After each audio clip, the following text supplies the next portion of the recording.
How to fix black spots on iPhone screen. So if you want to fix black spots on your iPhone screen, then what you need to do is first you need to open up your settings. After opening your settings, you need to go with your software update. So you'll find an option of software update. You can just simply go with your general. Under general, tap on software update. And if you have any software updates, then you will have your updates right here. You just need simply go with update now. And after updating, your problem might be fixed. After that, you need to just restart your phone by pressing and holding the volume up and power button. Slide the power off, then turn the phone back on.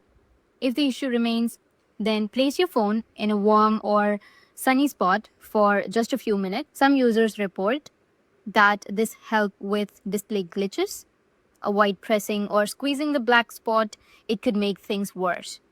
Finally, back up your iPhone to iCloud, go to settings and tap on your name, which is on the top. And here you will have your iCloud. Make sure that you turn on your iCloud. And if there's no space, you can go in just clear some space and then back up.